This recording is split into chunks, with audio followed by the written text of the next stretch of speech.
Welcome to this podcast from the Medical Journal of Australia. My name is Sally Block, the MJA's news and online editor.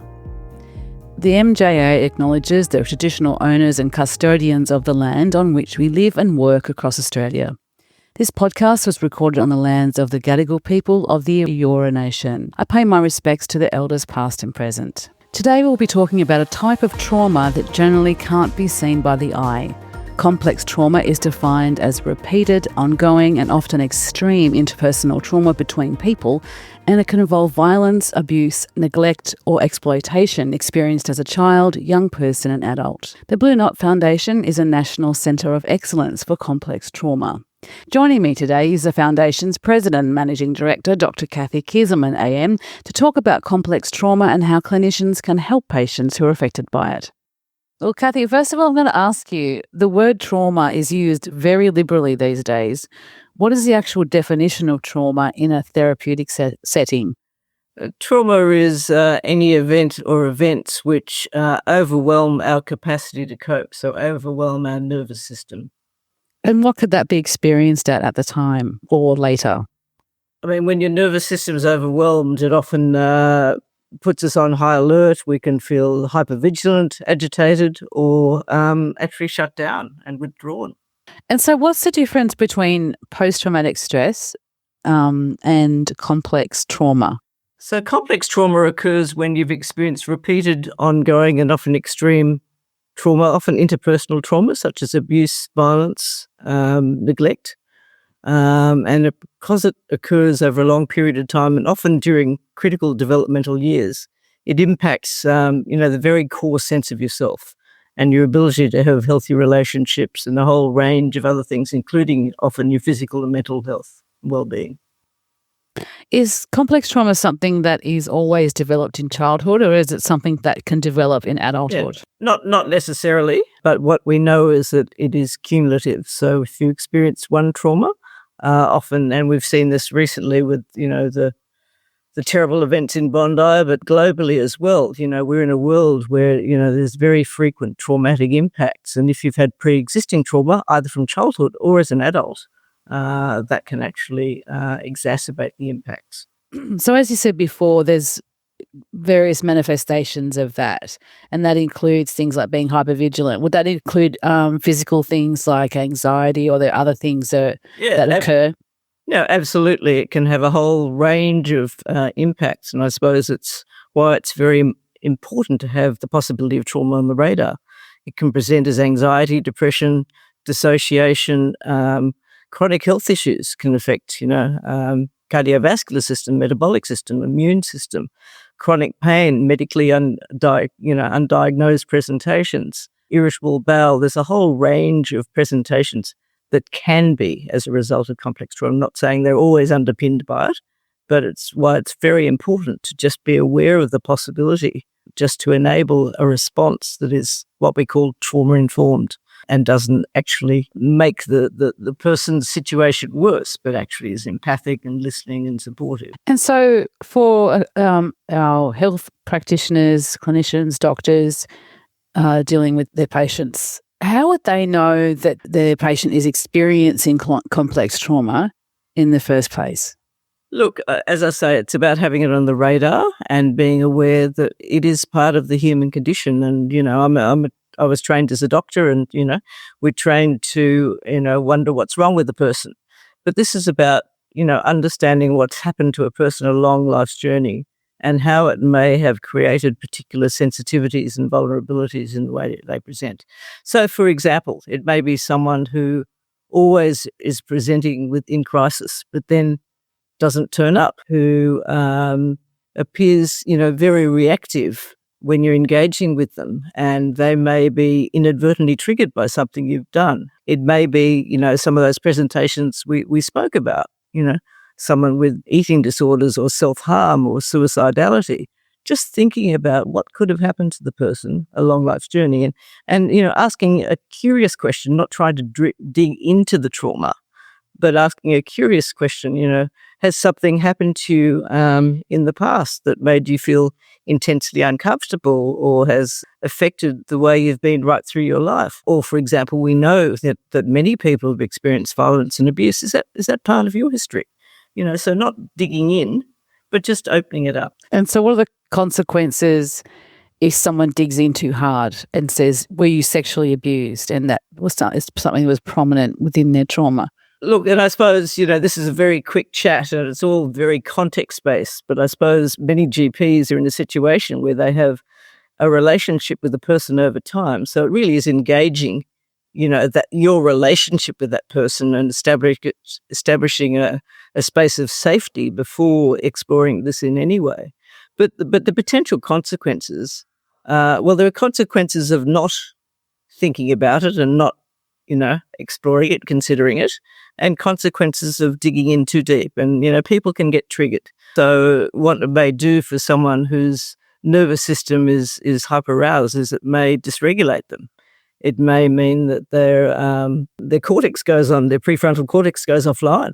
You can't engage with them. They may shut down. They may avoid you. They may not want to come back.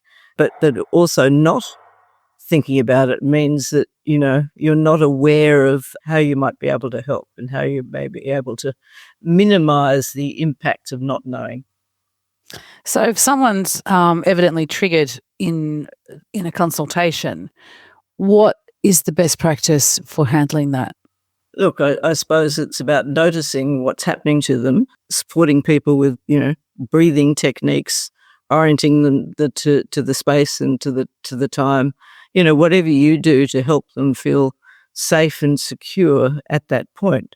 Just reassure them that you're there, it's now in the present, and just help to ground them, get them back into their body. And how prevalent do you think complex trauma is these days? Look, we know that more than 1 in 4 adult Australians have experienced repeated abuse, violence, neglect. That doesn't mean that everyone's struggling with its impacts, but we know that it's incredibly prevalent. And I know the word trauma is overused, but it's also complex trauma and its impacts are also under-recognised and under-responded to. Why do you think that is? I think it's a difficult concept. It's not something that can have a name applied to it. We're talking about something over time and something repeated and something that's often invisible and often secretive and also something that's often steeped in shame, particularly when we're talking about abuse and violence. This is something that as a community we've, previously shied away from a lot. I mean, we're getting better. There's a bit less stigma. But for a survivor, they've often experienced a sense of self-blame, which is really inappropriate, but it's a very common response to not understanding why you can't get on with your life, seemingly as others can. But when, and that's why it's very important to provide some psychoeducation, just so people understand that a lot of their responses are normal physiological survival responses. And the way they've functioned is, they've done the best they can given their history. So it's actually about being sensitive, empathic, understanding, and allowing that person to start to forgive themselves by actually understanding that they're not alone, they're not the only one, and this makes total sense in the context of what happened to them. So Dr. Gadigal Mate, he's very well known. Yes. He's a GP. He's not an actual. He hasn't trained. He was for a long time ago. Yeah, He was. He hasn't been trained in psychotherapy. Is very popular. He does a lot of trauma stuff that ends up on social media. Yeah. He says that trauma isn't what happens to you; it's how you interpret it. Well, I think, part of it is making sense of it and making sense of how you've coped. And, coping strategies are a challenge. People adopt all sorts of coping strategies. Some people use alcohol. Some people, have, maybe overeat. Some people may overwork.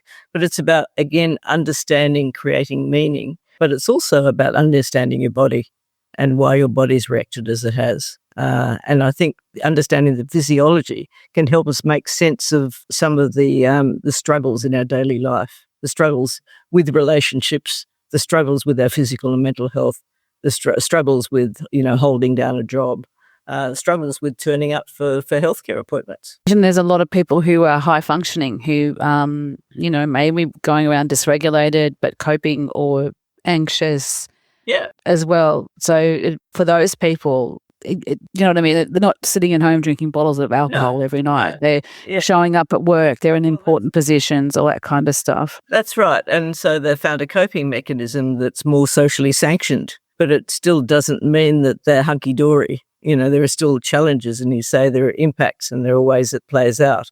And it often plays out, as I say, in relationships, chronic disease, mental health issues, all sorts of impacts. Yeah. So in relationships, how would that play out typically? Well, I think, when I think many people have experienced complex trauma, just haven't felt safe. The world's been dangerous, and they're living in a space in which they're just waiting for the next thing to happen to them.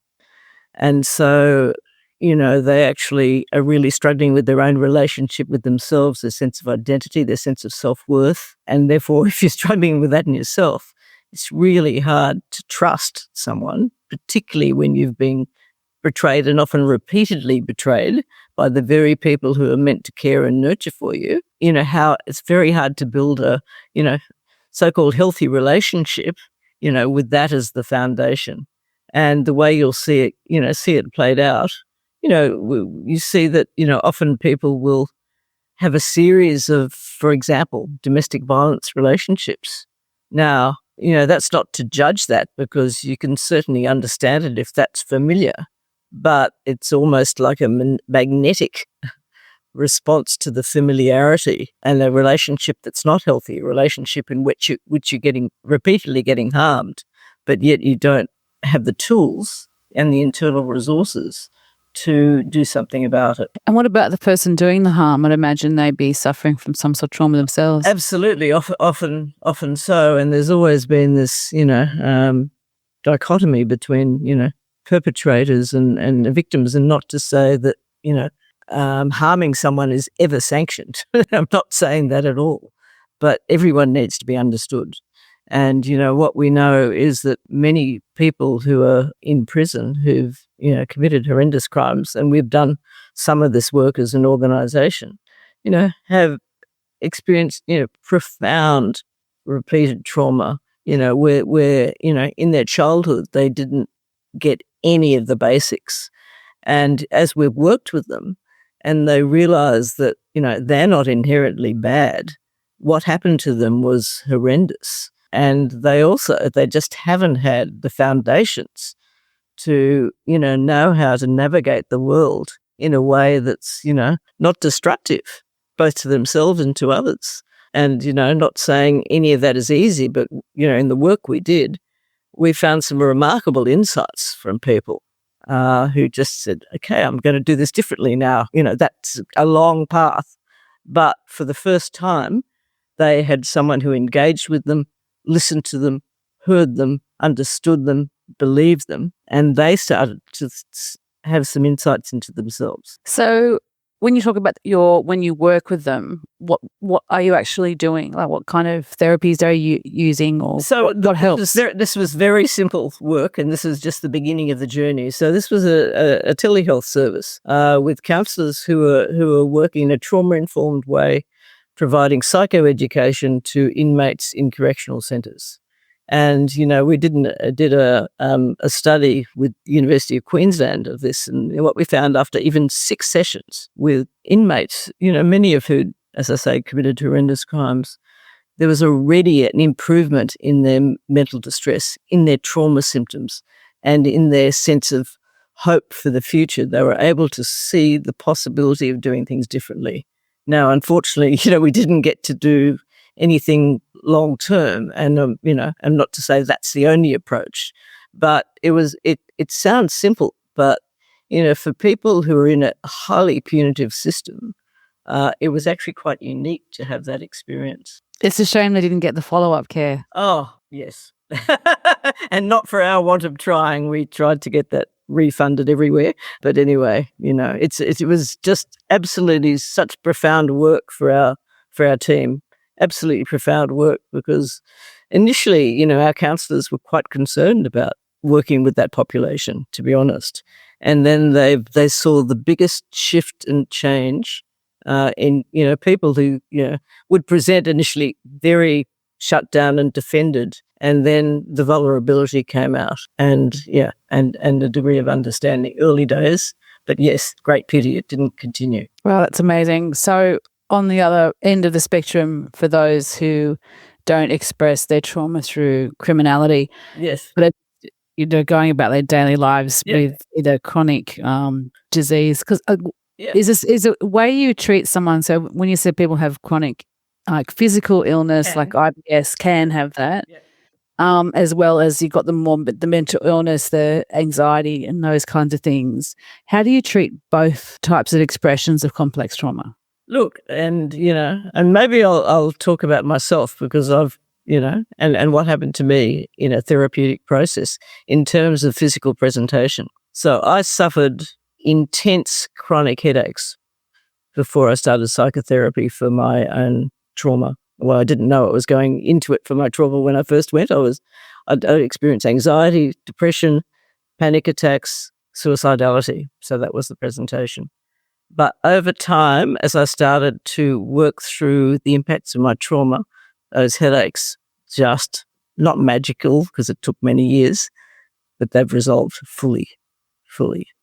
And so, yes, obviously respond to the presentation at the time, but it's also about, if people are wanting more support. I mean, there's a whole stage process to do this, but, develop a mental health plan, refer the person for, ongoing therapeutic support, if that's the space they're in and if they're ready to take those steps.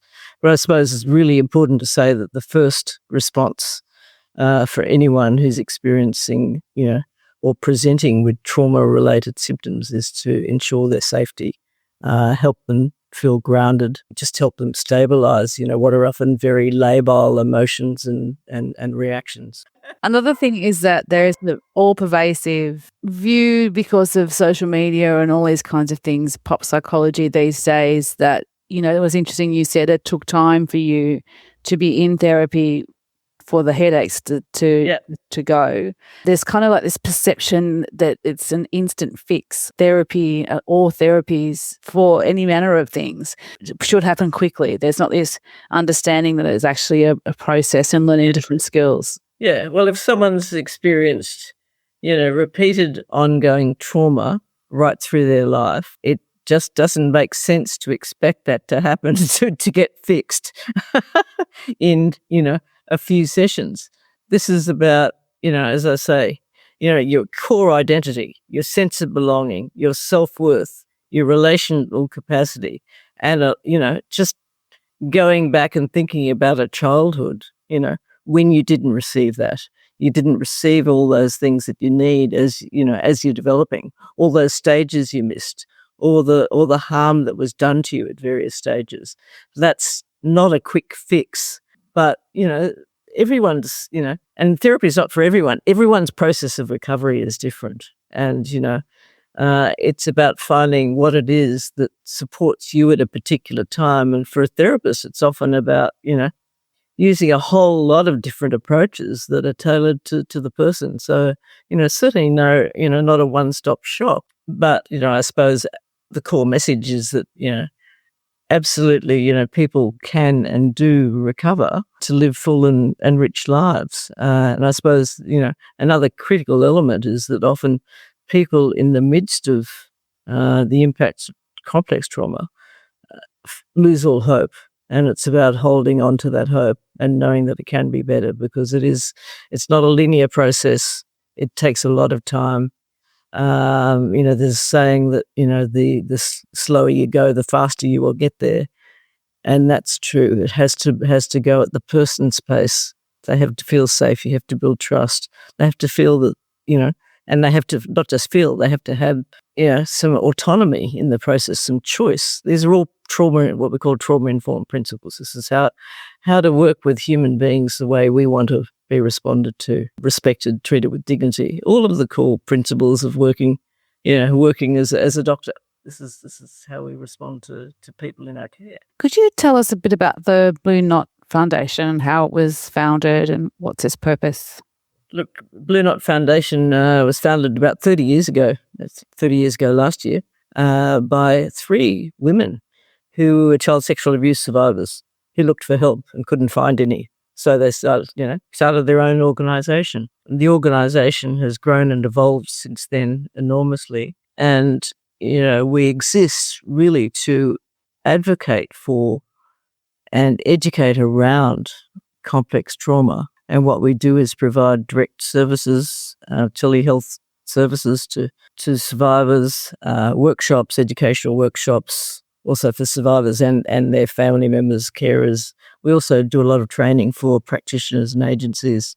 We've also developed some, pretty pivotal guidelines, evidence base around complex trauma and around trauma-informed approaches that have been picked up internationally and underpin everything we do. So, this is not something we've just pulled out of the ether. This is something that's grounded in very solid evidence.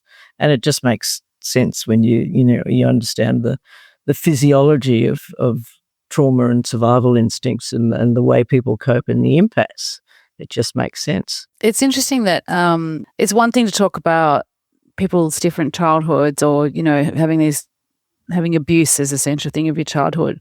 But it's another thing for the adult to actually, it takes an enormous amount of courage and bravery to actually go, we can talk about these concepts, but to actually do that does take a lot of courage and bravery, I'd imagine.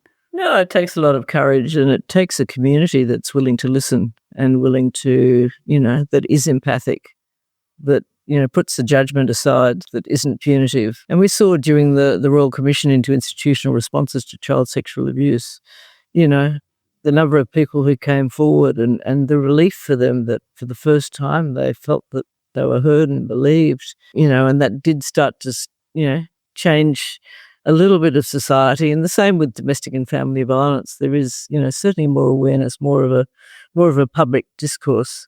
But it does take enormous courage for people to come forward to overcome that shame, that self-blame, to start to forgive yourself, to, just understand that there are possibilities, that it doesn't have to be this way. But the way you've gone through life, you're amazing. You've still survived. You've survived, and now, what do you need? The other thing we should talk about is just, what support people need in around them, because often when you've been so betrayed, you're quite isolated, and it's actually really hard to trust, a social circle or find peers, and it's very easy to feel alienated. So how do you build that sort of network of support to help support you as you're moving forward? Yeah, that's interesting. A lot of the time when we think about getting help for say complex trauma or mental illness or mental health, it doesn't have to just be one person you see all the time. It can be a community. Yeah. Although often, as you're building trust, it's that first relationship of trust that's a bridge to others. So it can be hard to reach out. It takes time to build that circle of security and see who actually is there. And I suppose for survivors whose boundaries are have been violated, can be hard to gauge who to trust. And, survivors can often overshare, undershare, so just having that radar needs to be refined. So just looking around and seeing who is actually there for you, who actually will listen, not try and fix it, but just be there. And it's also finding a therapist that actually gels with you. Oh, absolutely. Finding a therapist who actually gets it. Yeah. And, and that's not going to happen instantly either. It can take, quite a while to trust and to actually feel safe. But yes, finding someone who's a fit, 100%, but ideally someone who's got expertise in this particular area specifically. Yeah. And if someone, as you said, the same thing relationally with someone who's grown up with verbal violence, all those kinds of things. As you said, they can often end up in DV relationships, but they can often also don't feel like they can change therapists. So they can, that you have the right, which is really interesting. I mean, it makes sense as well. Yeah, that you have the right to change. Yeah. For our doctors listening, they can get direct in contact with you directly to make referrals or and get some training or refer clients for patients for telehealth. Is that right? Yeah. I mean, so just it's Blue Knot. No, here's a plug. Blue Knot, BLUEKNOT.org.au. There's a lot of information there. There's a professional website. There's also talking about trauma document that's been prepared just for GPs and practices as well, which might be helpful. Thank you to my special guest, Dr. Cathy Kezelman AM. You can find more podcasts on our website at mja.com.au or wherever you find your podcasts. Thank you so much for listening.